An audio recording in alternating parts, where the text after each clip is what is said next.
Hello. So game over, I guess.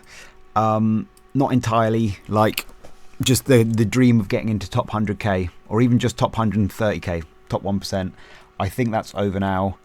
I bodged it, and it was my subconscious's fault. I had a dream, and it didn't pay off. Yeah, last game week I had 5 free transfers. I'll probably do more of a review this game week. There's not much to think about for the next two, but basically, what's this? A post-mortem. Last game week I had 5 free transfers, and my first error was that I thought the deadline was Friday. I'm sure somebody said it. I'm going to blame that on somebody else as well, but I must have just misheard it. I should have double checked, but I thought the deadline was Friday, so I rushed my transfers because I was busy all day Friday and I had to go out. I rushed it at like 3 o'clock in the afternoon, and I did Weeford to Hinchelwood, Strauch to Gabriel, and Enzo to Saka. Now that didn't matter too much because they were the transfers I settled on in the video and during the week, and I don't think I would have changed my mind. And most of them came out all right. You know, Weeford to Hinchelwood paid off, Strauch to Gabriel paid off, Enzo to Saka didn't, but that's just Enzo trolling me. That's just the game. Sometimes you win some, you lose some. So that's fine. Those 3 were fine. But then it wasn't a deadline on Friday. And I had the day off on Saturday morning. And I had a lie-in. And you know when you have a lie-in, when you have like an extra hour's sleep, I always dream really vividly in that hour. And I had an extra hour's sleep, and I woke up. And my dream was that I was checking SofaScore after the game week. And Man City had won 10-0, and Cherki had 6 assists, Haaland had scored 4, and Semenyo had only gone 1. And the subconscious psyche feel of the dream was just, it was Cherki regret. That was like that's what my subconscious was just telling me. And of course, in general, I don't really believe in signs and dreams. I've had enough of them, and I've punted on them in the past, betting on horses and bits and bobs, and they very rarely, if ever, pay off. So that wasn't the main gist of why I did it, but I kind of want to blame it a little bit because originally I was just going to settle on those 3 transfers. Then I had that dream, and a couple of game weeks ago I saw a literal sign of MGW, Morgan Gibbs White, 7.5, and his price was 7.5, and that felt like a sign as well. And again, I don't normally go with that. I know it's like you got to have logic behind it as well, but sometimes you just wonder. You just wonder, like, maybe there's something in it, and it just kind of tipped me over the edge. And then the Morgan Gibbs White one paid off. And so and I don't often dream about FPL, so I had this dream, and it just tipped me. And I started thinking, Cherki, should I do Semenyo to Cherki then? Maybe. And the reason why I did it in the end was because there was some logic there as well, because in game week 37, my thinking was that I need to buy a third Arsenal, but I also need a cash cow. So I'm going to wait till 37, find somebody to be a cash cow, and then get my third Arsenal for 37. But then I thought, well, why not just do Semenyo to Cherki now as my cash cow and get my third Arsenal now? Like, I know it's maybe better to wait for the Burnley game because that's the big one. But at the same time, in FPL, you don't want to be too passive. You want to push it a bit. And usually when you buy a player, you buy them for a block of fixtures, not just, not just one fixture, Burnley or something, And Arsenal have had Fulham, West Ham, Burnley, Palace, and it's like, why not just do it now? Bring it forward. And I had the vibes. I did have the Cherki regret. I was thinking Cherki could be, my model had him 3 points better off than Semenyo. And I had the vibes with White as well, just because White is linked up with Saka in the past. Kind of like that punt, and he was like lowly owned. But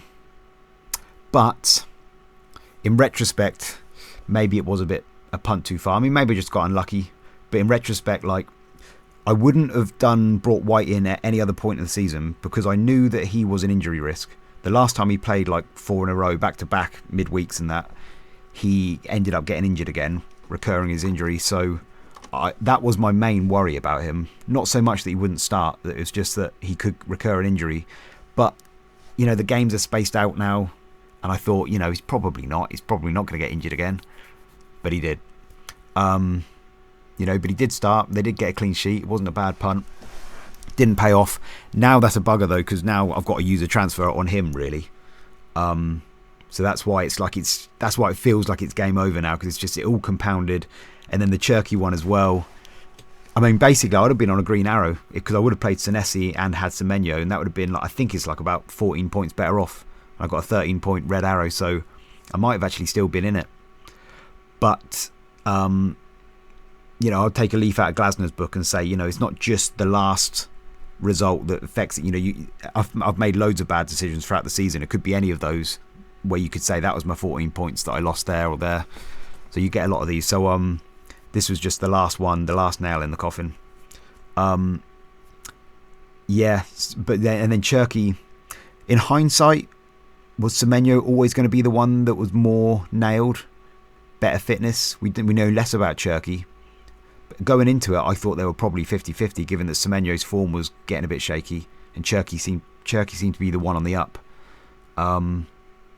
So. Yeah, maybe, but one of the big conclusions I've come to though is that I'm just gonna play boring forever now. Like this is how FPL makes you become. This is how it makes you become more and more boring to play, because every time you take punts, more often than not, the punts just don't pay off. And if you just play steady and boring and sensible, that seems to work out in my experience. And this is again another one where I'm like, I should have just played sensible. Shouldn't have new shiny toyitis. I shouldn't have had it. So that's the conclusion. Play sensible. And so like players like Semenyo, he's got that history. We know more about him. Maybe stick with players like that. Although here I am with Hinchelwood and stuff. But I don't know. So that's the conclusion anyway. I took a punt, didn't pay off. Not going to get in the top 100k now. I'm like 44 points away from it.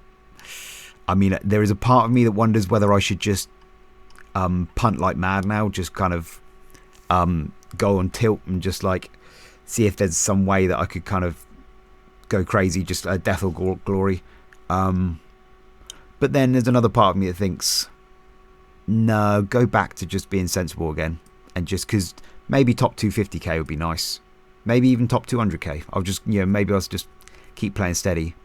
If I was to go on tilt, the one that I'm looking at is like somebody like Gyökeres. Gyökeres is somebody who's capable of getting like 4 goals. He's done it in Sporting Lisbon, so he's somebody I could get in, but I would have to take a hit because I've only got 1 free transfer now, 1.4 in the bank, and I've got 3 Arsenal, so I'd have to sell White. I was thinking White to like Tarkowski and then João Pedro to Gyökeres, but I can't afford that.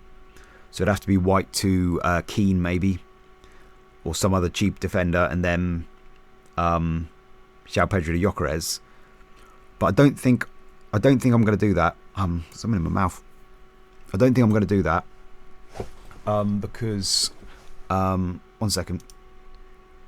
Sorry, I had something tiny in my mouth. It was really annoying. I'm not gonna do that though, because it's a 4-point hit, and João Pedro could just as easily get a couple of goals. He knows where the back of the net is. So I think my situation is almost forcing me to play sensible, because the other thing is this front 7, because I was thinking maybe I could go for another Arsenal attacker, a midfielder or something, but any attacker I go for, I'm going to have to bench one of these 7, because Tavernier is playing Man City. I'm probably going to bench him. And these front 7 are all kind of good.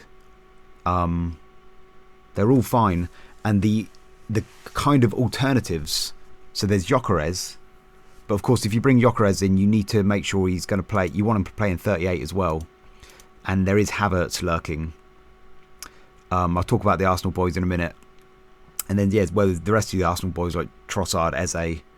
But they're all a bit, are you going to get 2 games out of them? Is it enough to just bring them in for Burnley and then sell them again? Probably not. And then the other options are people like Ndai. But Ndai I don't feel massively great about. Where is he here? There he is there. Reasonably high. 0.3 to 0.4 XGI though is like fine-ish. 21% DC rate-ish. That's what my model projects him as. He's playing Sunderland. This Tottenham away game, though, on the 38 is now going to be tricky. Because Tottenham, they won't be on the beach on that game now. Probably not. It's probably going to be a game that will be important. They'll have to win that one. So, it's a bit underwhelming in Dye. I mean, I don't know. He's on pens, isn't he? I think he might do all right, but he's not that great. Bruno Guimaraes. There's Enzo. There's not really many huge punts, so I just think this front seven are good enough. They're fine. They're pretty good, actually. So I'm just going to do White to Saliba, I think, because he's probably the best defender to go for. I mean, I suppose I could double check that if I look at 37 and 38, because we do have DEFCONs and there are other ways to get points. But I'm thinking it's probably Saliba. Maybe that is a bit too boring. So for 37 to 38, my model has Gabriel for defenders. Gabriel's top. Mark Gay. I've got triple City already though. Nico O'Reilly. Camvo. So there's it. That's interesting. It's actually got Camvo because his DEFCON rate's really high. He's got a bit of XG threat about him. Something making me think my model might have made a mistake with him, but actually he's probably not. He might not be 100% nailed to play in that game week 38. So I don't know. Probably wouldn't go there. You got Richards as well. Tarkowski. I can get to Tarkowski in one, but again that Tottenham one I'm a bit worried about on the final day. Senesi. He's playing Man City and then Forest. Forest will be on the beach on 38, but that Man City one's going to be really tough. I think these are just all guys who have really good DEFCON rates. That's why they're high. Even Malik Chow.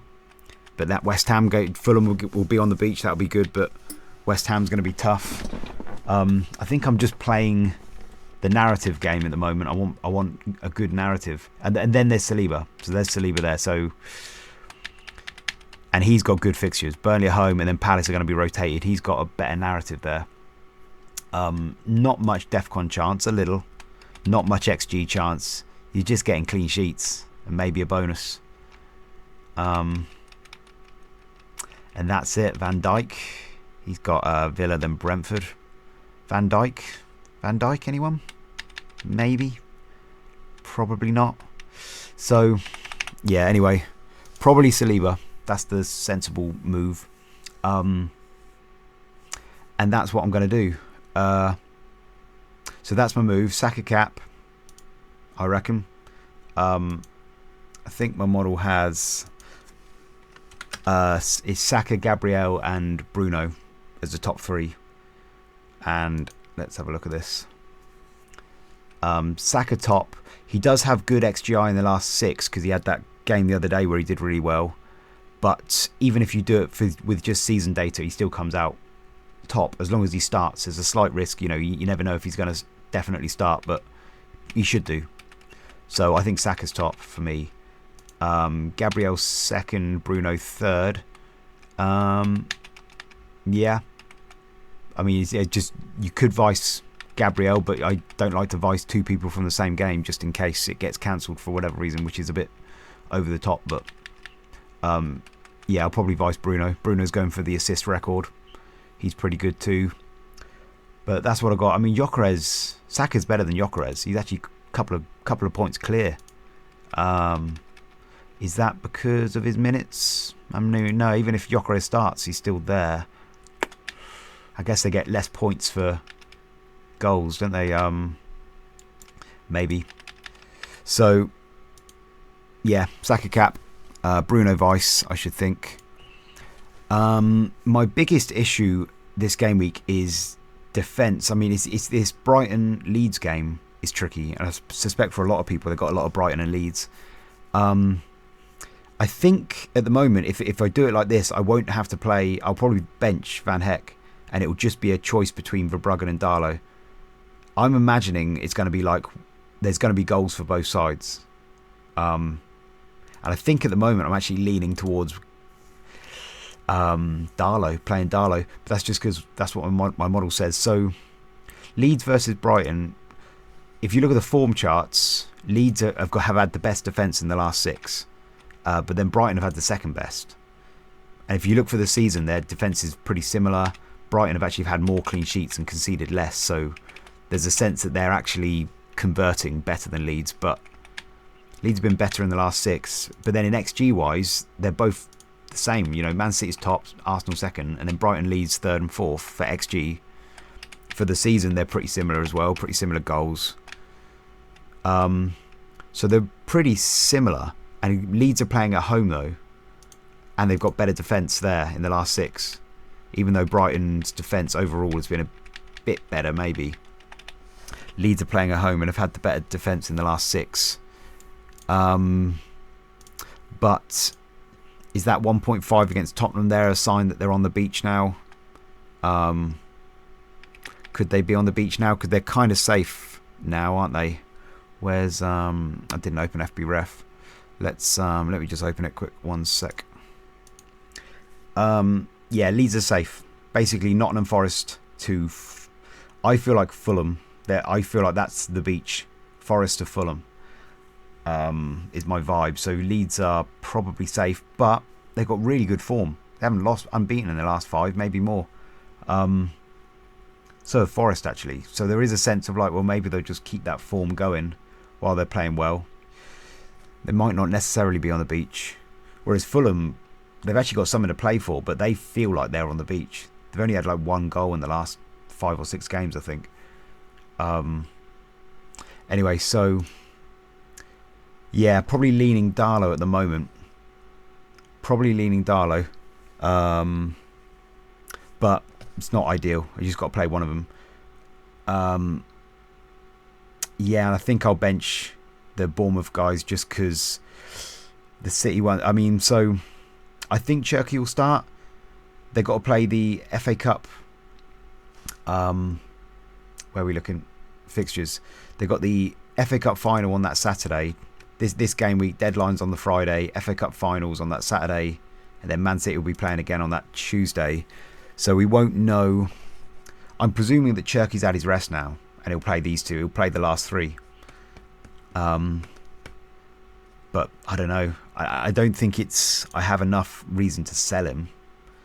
I don't think so. So I think I take that chance and play him. Wait for the press conferences, see what's said. But I think I'll take that chance. Same with O'Reilly. He's more like an attacker anyways, and he's got so much XG. So I think I'll play O'Reilly. Again, wait for the press conference though, because he wasn't even in the team on Wednesday. So just check he's not injured. See if Pep says anything about him. Yeah, and that game's going to be tough for City. I'm feeling a bit uneasy about triple City against Bournemouth away. That's another one. But because they're going for the league and they have to win, and they are the better team, I think I'm just going to go for City. Bench the Bournemouth guys. I don't know the bench order yet. So yeah, I think that's where I'm leaning. I don't feel great about it, but I think I'm just going to have to go for it. It's not worth a transfer, is it? So that's that. But I was thinking if anything happens to O'Reilly, I guess I play Van Heck. My model has Van Heck higher than Hill, but Hill's got more chance of DEFCON in that game. They got a much bigger rest, Bournemouth, before that game. Obviously, because Man City are playing in the final, FA Cup final. But I think I'll probably play Van Heck and then just spread my bets. So play Darlow and Van Heck. Which is, again, I don't like doing that. You could either go double on one team, double on Brighton and just hope. Or you can spread your bets, you know. If you go double on, you know, it's like, if you spread your bets, you're lowering your ceiling but raising your floor. Or you go double on one and then you either win big or you lose big. And I think I'm feeling like I want to go back to playing sensibly again. So yeah, if O'Reilly, if there is something wrong with him, I may just play Van Heck and Darlow and spread my bets. Yeah, I think so. So that's that. I'll talk about the Arsenal boys in a minute, and then game week 38. I kind of want to have one eye on 38 because I was thinking, well, could I roll a transfer this game week? Just play one of these guys so that I have 2 in game week 38 because we might get rotation and stuff. I probably won't do that. I could, but I probably won't. Game week 38. What was I thinking? There are certain teams that might be on the beach by 38, others that won't be. So, I mean, Leeds are probably already on the beach. Chelsea shouldn't be. Where do I want to look with Chelsea? Because if they win the FA Cup final, they'll be in the Europa League. They'll secure their Europa League space. They're not going to get into Champions League. But then Sunderland are already on the beach as well. So if it's two beach teams, it cancels each other out. So it's probably fine. City unlikely to be on the beach unless they drop points against Bournemouth. In which case, then it would be panic stations, wouldn't it? But Bournemouth unlikely to be on the beach. Brighton unlikely to be on the beach. Arsenal might be, but even if they were, you wouldn't expect Gabriel and Saliba to miss out because they've got Burnley, Palace, Paris Saint-Germain as a week apart, and you want to keep a certain amount of rhythm. There's plenty of rest time there, but Saka might. Saka could potentially miss that game. Yeah, that is something that could happen. Arsenal could beat Burnley, and then if Man City don't beat Bournemouth, it could be season over. So maybe something to think about. I mean, but I guess in that instance, I've got one transfer and my bench. And Bournemouth against Forest. Bournemouth, they won't be on the beach, but Forest might be. So I think I'll be using a transfer. White to Saliba, probably. Yeah, and then I'll just talk about those Arsenal boys because I don't think I talked about this last game week. But basically, Saka feels like the only one.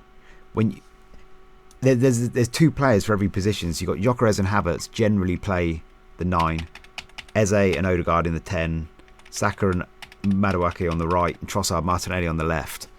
Now they do switch over sometimes. Eze can play on the left sometimes. Havertz has played in the 10 sometimes. Things like this. But they're the general pairings. And when you go back through all of them, it's kind of 50-50 with all of them apart from Saka and Madueke. Whenever they're both fit, there does seem to be a preference.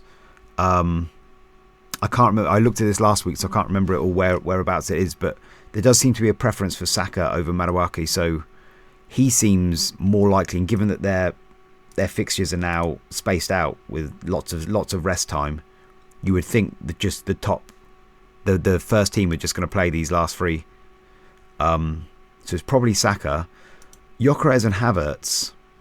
My sense with Gyökeres and Havertz was that, if anything, it felt like Havertz was prioritised, but not necessarily. But so there was a little period where they were both fit, if I remember rightly, and Havertz was playing the league games, and Gyökeres was playing these Champions League games, and Havertz played.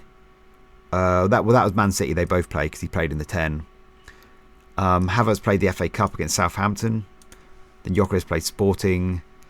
They both played that one, Bournemouth. But then Havertz played that one against Man City. It's hard to say. It's hard to say who's preferred, but there were some games when Havertz was starting over Gyökeres. Now it might be the type of game, like maybe Gyökeres is a flat track bully, plays the easier games. Havertz is more preferred for other types of games. But then even if that's the case, does that mean that Havertz is probably more likely to play the UCL final? And if that's the case, then you're going to want him to give him some minutes, you would have thought, to get his fitness up. So does that mean he might be more likely to play the Palace game, Havertz, so that he's gets it could be Gyökeres Burnley, but then Havertz Palace. Don't know.